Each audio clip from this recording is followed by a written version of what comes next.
Specifically बच्चों के लिए मैं कम बोलूँगी और उनके माँ बाप के लिए, पेरेंट्स के लिए ज़्यादा बातें बोलूँगी, क्योंकि उनके ऊपर जो भी संस्कार हैं वो हमसे ही होते हैं। तो सबसे पहले हम शुरुआत करेंगे गर्भ संस्कार से। जब बच्चा हमारे अंदर होता है, एक्चुअली जो संस्कार बच्चों के ऊपर जाते हैं उसमें माँ का सबसे बड़ा योगदान होता है, क्योंकि जब बच्चा हमारे शरीर में होता है वो हमारी कुंडली शक्ति से ही कनेक्टेड होता है। तो जब ड्यूरिंग प्रेगनेंसी जिस प्रकार की ध्यान की स्थिति, जिस प्रकार की बातें, जिस प्रकार के आचरण से हम जाते हैं, वही संस्कार बच्चा लेके इस पृथ्वी पे आता है। तो जब बच्चा हमारे अंदर शरीर में है, गर्भ में है, उस समय माता को जो काम है, जो सबसे बड़ी चीज है, वो है ध्यान धारणा। जब हम ध्यान करते हैं, ध्यान की स्थिति में रहते हैं, अगर हमारे चक्रस्थी की स्थिति ठीक है तो उसी प्रकार के चैतन्य जो बच्चा हमारी गोद में पल रहा है उसके होंगे। अगर प्रेगनेंसी के दौरान अगर माँ में कुछ भी असंतुलन है, कोई भी शारीरिक बीमारी उसके अंदर है, तो उसका इफेक्ट उस बच्चे पे जरूर आएगा। जैसे बहुत सारे बच्चों में जन्म के तुरंत बाद ही बहुत सारी समस्याएं आती है, बहुत सारी फिजिकल एब्नॉर्मलिटीज आती है। तो माँ बाप ये पूछते हैं कि ऐसे कैसे हो गया, हम तो सहयोग करते हैं, हम तो ध्यान करते हैं, फिर भी हमारे बच्चों के अंदर इतना असंतुलन कैसे आ गया। वो असंतुलन हमारे ध्यान की स्थिति सही ना होने से आता है, क्योंकि जितनी भी जेनेटिक्स प्रॉब्लम्स है, जितनी भी प्रॉब्लम्स हमारे बच्चों में आती हैं, वो माँ की तरफ से उसके लेफ्ट नाभि से ही बच्चों में ट्रांसफर होती है। तो गर्भ संस्कार और गर्भ के दौरान, प्रेगनेंसी के दौरान माँ की ध्यान की स्थिति सही होना बहुत जरूरी है। उसमें आपका नमक पानी, आपका क्लियरेंस, आपकी श्री माता जी की जो अमृतवाणी है वो सुनना बहुत जरूरी है, क्योंकि श्री माता जी जो बताते हैं बच्चों के अपनी स्पेसिफिक कोई कैचेस नहीं होते हैं जब तक बच्चा 10 या 12 साल का ना हो। जब उसके अंदर अपना अहंकार आ जाता है तब बच्चों के अंदर अपने कैचेस आने शुरू हो जाते हैं। हमारे पास काफ़ी पेरेंट्स अपने बच्चों को लेके आते हैं कि बच्चों में ये प्रॉब्लम है, हम उसका इलाज कैसे करें, वो प्रॉब्लम है, हम उसका इलाज कैसे करें। तो हम यही ट्रीटमेंट उनको सजेस्ट करते हैं कि 10 साल तक या 12 साल तक बच्चों की अपनी असंतुलन कुछ भी नहीं होता। बच्चों में जो भी समस्याएं आती हैं चक्रा से रिलेटेड, वो अपने माँ बाप से ही आती है, चाहे पिताजी से हो चाहे माँ से हो। उनमें जो भी असंतुलन है बच्चा वो उसको एब्सॉर्ब कर लेता है। श्री माता जी ने बोला है कि 2 चीज अगर हम सहयोग में पेरेंट्स हैं, 2 चीज हमें बहुत अच्छे से याद रखनी है, वो है भावना और दूसरा है कर्तव्य। हमें बच्चों को इमोशनली भी ट्रीट करना है और हमें एक कर्तव्य समझ के भी उसका पालन करना है, क्योंकि भावना बच्चों के अंदर प्यार दिखाता है। अगर हम अपने बच्चों के प्रति प्यार दिखाते हैं, उनको प्यार से समझाते हैं, तो वो कोई चीज समझ जाते हैं। पर भावना को कर्तव्य के बीच नहीं आना चाहिए। जैसे बच्चे जिद्दीपन करते हैं, किसी चीज को नहीं मानते हैं, उस जगह पे हमारा कर्तव्य है कि हम बच्चों को सही कर सके। और उसको चाहे आप प्यार से सही करो, चाहे डांट से सही करो, या उसको और भी कुछ करना हो तो उसको करो, क्योंकि आपको श्री माता जी ने उसकी जिम्मेदारी दी है। आपको उन बच्चों ने, उन आत्माओं ने आपको उनका पेरेंट्स चूज किया है, तो आपके ऊपर बहुत बड़ी जिम्मेदारी है कि उनको सही मार्ग पे रखना, बच्चों का सही तरह से आचरण हमारे हाथ में होता है, पेरेंट्स के हाथ में होता है। आजकल जो मेन चीज है बच्चों का जिद्दीपन। बच्चे बहुत जिद्दीपन है, तो उस समय पे हमें उनको उस चीज से रोकना है, ना कि भावना में बह के कि बच्चे तो सुनते ही नहीं है, बच्चे तो ऐसा ही करते हैं।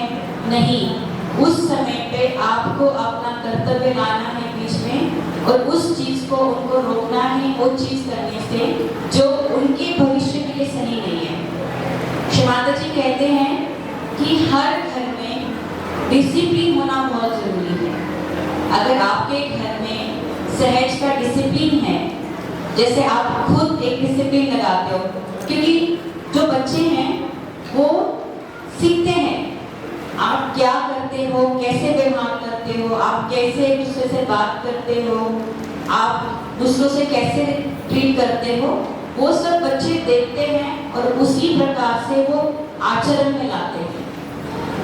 अगर हम घर पे एक सहज एटमॉस्फेयर रखें, जैसे वो देखेंगे कि हमारे पेरेंट्स जब भी बाहर से आते हैं पहले वो जाते श्री माता जी को प्रणाम करते हैं, बंधन लेते हैं, कुछ देर ध्यान में बैठे, रात को सोने से पहले वो जल क्रिया करते हैं, संतुलन करते हैं, फिर सोते हैं।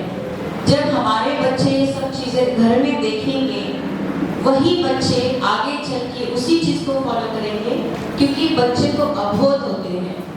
जिनको आप जिस तरह से ढालोगे, जिस चीज में आप उनको ले जाओगे, उस जगह पे वो चले जाएंगे। बट अगर आप उनको सही और गलत का फर्क नहीं सिखाओगे तो वो बिल्कुल गलत राह पे चले जाएंगे। श्री माता जी ये भी बताती हैं कि आचरण पेरेंट्स का कितना जरूरी है। उसके लिए श्री माता जी एक बहुत सुंदर एग्जाम्पल देते हैं। श्री माता जी कहते हैं कि एक घर में बच्चा देखता है कि अपने दादा दादी के साथ कैसे बिहेव होता है। एक गंदी कटोरी में उनको खाना दिया जाता है। एक दिन अचानक से वो कटोरी टूट जाती है, तो बच्चा बहुत रोता है। तो उसकी मम्मी को समझ में नहीं आता कि बच्चा क्यों रो रहा है। फिर थोड़ी देर पूछने के बाद माँ उसे पूछती है, बेटा तू क्यों रो रहा है, कटोरी टूटी, मैं दूसरी ले आऊंगी। तो वो बच्चा कहता है कि नहीं, मैं तो चाह रहा था कि ये कटोरी में मैं आपको भी खाना खिलाऊं आगे चल। तो अगर हम गलत व्यवहार अपने पेरेंट्स के साथ या किसी भी लोगों के साथ करते हैं, बच्चे उसको देखते हैं तो उसी को ही आगे बढ़ाते हैं। तो हमारे व्यवहार में ये सब चीजें नहीं होनी चाहिए। सहयोग में सबसे जरूरी है कलेक्टिविटी। बच्चे कलेक्टिविटी में आए, क्योंकि आजकल सिंगल बच्चे, सिंगल पेरेंट, मतलब उनकी फैमिली, एक्सटेंडेड फैमिली नहीं है। घर में एक बच्चे हैं या दो बच्चे हैं, उनको शेयरिंग, उनको केयरिंग, ये सब चीजें नहीं पता। पर आप जब सहज कलेक्टिविटी में बच्चे लेके आते हो तो उनको पता चलता है कि ये जो मेरे साथ में बैठे हुए हैं ये मेरे भाई बहन हैं। अगर मैं कुछ चीज खा रही हूँ या कुछ खा रहा हूँ तो मुझे इनके साथ भी शेयर करनी चाहिए। तो शेयरिंग और केयरिंग ये सब चीजें वो सिर्फ कलेक्टिविटी में आके ही सीखते हैं। आप घर पे उनको ये सब चीजें नहीं सिखा सकते। श्री माता जी कहती हैं कि जब बच्चे सहयोग ध्यान सेंटर में आते हैं, उनको आप अलग से छोड़ दो, दूसरे बच्चों के साथ उनको छोड़ दो। अपने बच्चों को अपने साथ रखना, अपनी तरीके से रखना, उसको इस टाइम पे ये खाना है, वो करना है, इसमें मत ढालो। जब वो सहज कलेक्टिविटी में आते हैं, उनको सहयोग के बच्चों के साथ छोड़ दो, वो एक दूसरे का देखेंगे। अगर सहयोग में भी आके कोई आपको ये कहता है कि दीदी भैया आपका बच्चा ऐसे बिहेव करता है, उस चीज़ में हमें बुरा नहीं मानना चाहिए। हमें उसका शुक्रिया अदा करना चाहिए कि इन्होंने हमारे बच्चे में इस चीज़ को नोटिस किया जो हम नहीं कर पा रहे थे घर में रह के। तो उस चीज़ को हमें सुधारना है। घर पे जाके उस चीज़ को चाहे आप प्यार से समझाओ, कैसे भी समझाओ, बट उस बच्चे को वो चीज़ पता होनी चाहिए कि मैंने सहज सेंटर में में जाके या कलेक्टिविटी में जाके अपने भाई के साथ या अपने बहन के साथ इस तरह से गलत व्यवहार किया।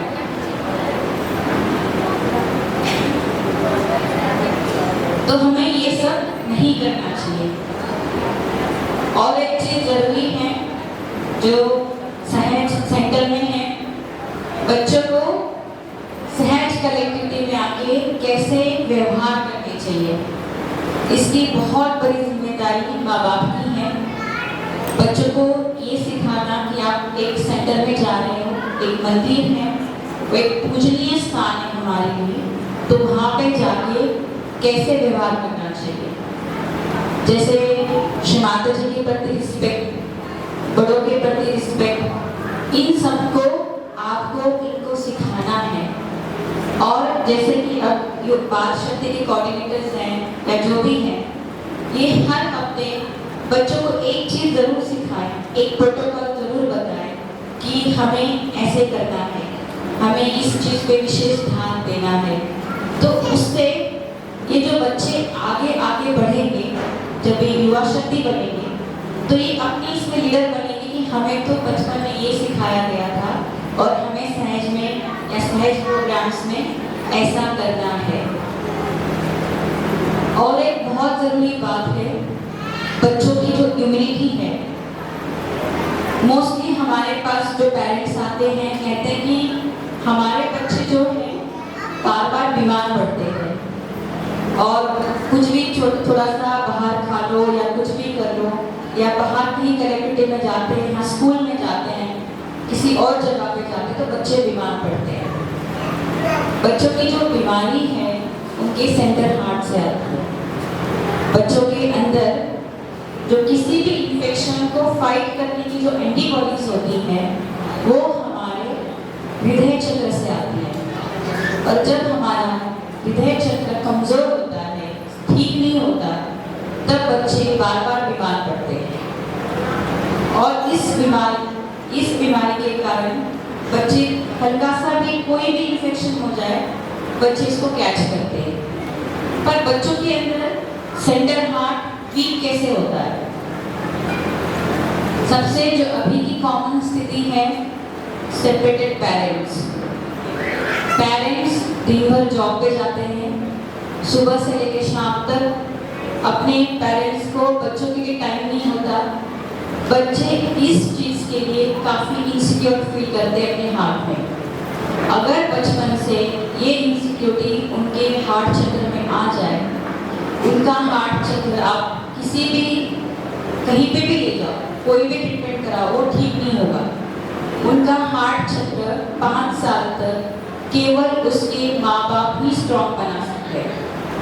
जब उसको पता होता है कि मैं गिर भी जाऊँ तो मेरे पीछे मेरे माँ बाप खड़े हैं, मैं कुछ भी करूँ मेरी माँ खड़ी है, मेरे पापा खड़े हुए हैं। तो वो जो सिक्योरिटी सेंस है, सुरक्षितता का जो उनके अंदर भावना है, वो सिर्फ हृदय चक्र से आती है। और वो 100% जरूरी है सिर्फ पेरेंट्स की। अगर बच्चा अपने पापा को भी नहीं देखता है, उसका राइट हार्ट वीक होगा।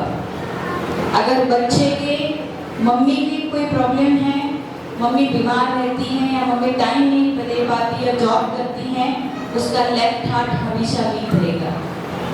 अगर दोनों सेपरेटेड पेरेंट्स है, सिंगल पेरेंट्स हैंडल कर रहे हैं, तो उसका सेंटर हार्ट वीक होगा। तो बच्चों के अंदर हार्ट चक्र की मजबूती जो आती है, वो सिर्फ और सिर्फ पेरेंट्स के सिक्योरिटी के कारण आती है। अगर बचपन से ही बच्चों को इक्वली माँ बाप का प्यार मिले, सिक्योरिटी मिले, टाइम मिले, तो बच्चे का सेंटर हार्ट बहुत ही मजबूत होता है। बच्चे कम बीमार पड़ते हैं और बच्चे जो आगे भविष्य में हर एक चीज पे खड़े उतरते हैं। बच्चों के अंदर डर नहीं होता, वो नई चीज को एक्सप्लोर कर सकते हैं, देख सकते हैं, समझ सकते हैं। ये सिर्फ और सिर्फ उनके अनाहत चक्र से आता है। बाकी सहज का जो कल्चर मैंने पहले बताया कि घर में कैसा होना चाहिए, पहले तो माँ बाप को अपनी ध्यान की स्थिति अच्छे से रखनी है। जब बच्चे स्कूल से आते हैं उनका जो भी एक स्पेसिफिक टाइमिंग है, स्लीपिंग टाइम है, होमवर्क टाइम है, उसमें आपको मेडिटेशन टाइम भी ऐड करना है। आप हर चीज़ उनको देते हैं, फ़ोन देते हैं, बाहर खेलने के लिए भी लेके जाते हैं, मॉल्स लेके जाते हैं, बट उनको उनके एक सहज का टाइम देना बहुत ज़रूरी है उनके रूटीन में। ये उनके रूटीन में होना चाहिए कि दिन में मुझे 10 से 15 मिनट अपने ध्यान के लिए देने ही देने हैं। चाहे उसके लिए आप उसका बाहर आउटिंग रोक दो, चाहे उसको जो खिलाना पिलाना है उसको रोक दो अगर बच्चा नहीं मान रहा है, बट आपको उस टाइम पे भावना में नहीं आना है, उस टाइम पे आपको कर्तव्य में आना है कि नहीं, हमें हमारे बच्चों को सहज कल्चर में ढलना ही ढलाना है। उस टाइम पे आपका हार्ट कमजोर नहीं होना चाहिए। अगर आप उस टाइम पे सॉफ्ट हो गए, बच्चे कल आपकी 10 साल बाद 12 साल बाद बिल्कुल नहीं सुनेंगे कि आपको ध्यान करना है। अगर आप बचपन से ही आप उनको बताओगे कि नहीं बेटा आपको खाना है, आपको सोना है, आपको पढ़ाई करनी है, आपको आउटिंग करनी है, उससे भी ज़्यादा जरूरी आपको ध्यान करना ही करना है। अगर आप ध्यान नहीं करोगे तो आपको ये कोई भी चीज़, कोई भी फैसिलिटी हमारे तरफ से नहीं मिलेगी।